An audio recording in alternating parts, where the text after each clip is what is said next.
तो अब देखिए बिरसा मुंडा के बारे में थोड़ा सा हम डिटेल में पढ़ेंगे कि बिरसा जो था वो 1870 के मिड 1875 के आसपास वो पैदा हुआ था और बहुत ही गरीब, उसके पापा जो थे वो बहुत ही गरीब थे और वो बोंडा के फॉरेस्ट में रहते थे। ठीक है, शीप चराते थे ये जो बिरसा थे वो शीप चराने का काम करते थे बचपन में, और कभी बांसुरी बजाते थे और कभी ये डांस करते थे। तो क्योंकि ये गरीब थे तो इनके पापा को हमेशा इधर से उधर जाना पड़ता था काम ढूंढने के लिए। तो बिरसा ने बचपन में ही बहुत सारी कहानियाँ सुनी थी अपनी ट्राइब के बारे में। ठीक है, उसने सुना था कि जो हमारी ट्राइब के पुराने लोग थे, they talked of a golden age where Mundas had been free of operation of dikus. उसने सुना था कि एक टाइम पे हमारा ऐसा युग भी था जब सारे मुंडास जो थे उनको कभी भी दिकूज जो अत्याचार करते हैं, ऑपरेशन होता है अत्याचार, तो दिकूज के ऑपरेशन से उन्हें मुक्ति थी, उन्हें अत्याचार जो था वो सहन करना नहीं पड़ता था। और वो मानते हैं कि जहाँ पर वो रहते हैं ये वहीं के डिसेंडेंट्स हैं, यानी कि पहले से इनके दादा परदादा जो थे इन जगहों पर रहते आए हैं, तो ये जो लैंड है वो उनकी है, ये उनसे बिलोंग करती है। बिरसा एक स्कूल में जाते थे बचपन में, ठीक है, और इन्होंने बहुत सारी कहानियाँ सुनी थी कि ये लैंड उनकी है और वो चाहते थे कि इस लैंड पे उनको उनके राइट्स वापस मिल जाए।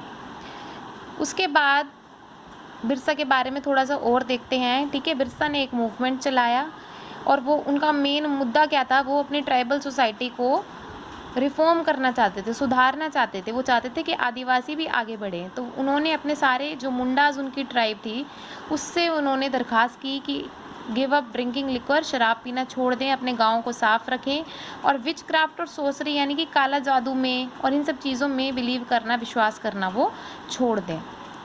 इसके अलावा 1895 में बिरसा ने अपने फॉलोवर्स को, जो भी उनको फॉलो करते थे, मानते थे, उनसे कुछ और प्रार्थना की। वो हमेशा बात करते थे एक गोल्डन एज की, यानी कि एक सोने का युग, यानी कि सतयुग की, असतयुग, द एज ऑफ ट्रुथ, जब सिर्फ सच ही होता था। जब मुंडाज के पास एक बहुत ही अच्छी लाइफ थी, कंस्ट्रक्टेड एम्बैंकमेंट्स, उन्होंने रिवर्स बनाए हुए थे, टैप्ड नेचुरल स्प्रिंग्स यानी कि नेचुरल फव्वारे थे वहाँ पर, प्लांटेड ट्रीज एंड ऑर्चार्ड्स, वो पेड़ उगाते थे, बागान बनाते थे, practised cultivation to earn their living, और जीने के लिए वो कल्टीवेशन करते थे। दे लिव्ड ऑनेस्टली, वो ऑनेस्टली जीते थे, किसी से किसी तरह का भेदभाव नहीं होता था। उनकी खुद की लैंड थी, उसी पर वो रहते थे और उसी पे कल्टीवेशन करते थे। What worried British officials was the political aim of Birsa movement, for it wanted to drive out missionaries, moneylenders, Hindu landlords and government and set up a Munda Raj with Birsa at its head. अब ये जो बिरसा मुंडा थे ये क्या चाहते थे, इन्होंने जो अपनी बिरसा मूवमेंट चलाई थी, ये सारे missionaries, money landers, Hindu landlord जितने भी थे ना, सबको, जो भी दिकूज हैं, सबको ये चाहते थे कि हमारी ट्राइबल सोसाइटी से ये बाहर हो जाए, हमारा इनसे कोई लिंक नहीं रहे और एक नया राज आ जाए जिसका नाम था मुंडा राज। ठीक है, तो इससे जो ब्रिटिशर्स थे उनको चिंता हुई कि अगर मुंडा राज आ गया तो हमारा तो कोई अस्तित्व ही नहीं रहेगा। The movement identified all this forces as cause of the misery of Mundas were suffering. Birsa Munda कहते थे कि ये मूवमेंट मैंने इसलिए चलाई है क्योंकि मुंडाज को आज जितने दुख हो रहे हैं उनको दूर करने के लिए। यहाँ पर ट्राइबल सोसाइटीज़ के दुख बताए गए हैं कि ब्रिटिशर्स ने जो लैंड पॉलिसी बनाई थी उसके कारण उनका जो ट्रेडिशनल लैंड सिस्टम था, यानी वो सेटल्ड कल्टीवेशन कर रहे थे या जो भी उनका सिस्टम था वो सब ख़राब हो चुका था।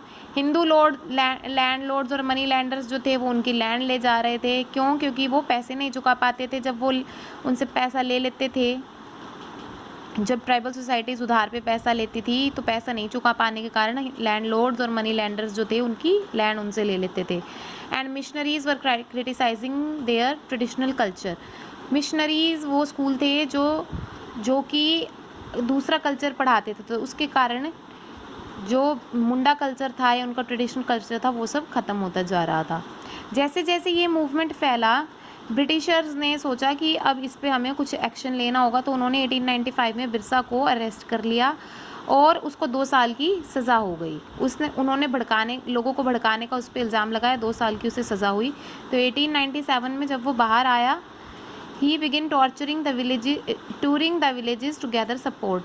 बाहर आने के बाद वो जगह जगह गांव-गांव घूमने लगे ताकि उनको सपोर्ट मिल जाए। धीरे धीरे बिरसा का जो मूवमेंट थी वो और ज़्यादा फैलने लगी। उन्होंने पुलिस स्टेशन अटैक करने शुरू कर दिए, चर्च पे अटैक करने शुरू कर दिए, मनी लैंडर्स और ज़मींदार की प्रॉपर्टी पे रेड मारी और अपना एक खुद का फ्लैग बनाया वाइट कलर का, जिसको वो बिरसा राज के नाम से बोलते हैं। ठीक है, वो एक सिंबल था बिरसा राज का। 1900 में बिरसा जो था उनको कोलेरा हो गया, हैजा हो गया और वो मूवमेंट धीरे धीरे ख़त्म हो गई। लेकिन हम ये नहीं कह सकते कि ये मूवमेंट बिल्कुल ही यूज़लेस थी। इस मूवमेंट के बहुत फ़ायदे थे, कम से कम 2 फ़ायदे इसके। देखिए क्या हुआ कि इसकी इतनी इम्पोर्टेंस क्यों थी। It force the colonial government to introduce laws so that the land of the tribals could not be easily taken over by the dikus. जैसे जैसे ये मूवमेंट फैल रहा था और बिरसा राज ऊपर चढ़ रहा था, तो जो ब्रिटिश गवर्नमेंट थी उसको कुछ एक्शन लेना पड़ा कि उसने नया कानून बनाया कि ट्राइबल्स की गवर्नमेंट जो थी अब वो दिकूज जो थे वो आसानी से नहीं ले सकते थे। उन्होंने ऐसा कानून बनाया।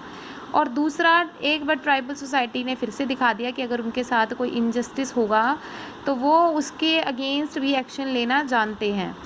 They did this in their own specific way, intervening their own rituals and symbols of struggle. ऐसा उन्होंने अपने एक तरीके से किया और अपने रिचुअल्स और अपना स्ट्रगल्स जो थे उन्होंने ऐसे ही उनका रिचुअल और उनके स्ट्रगल जो थे वो चलते रहे।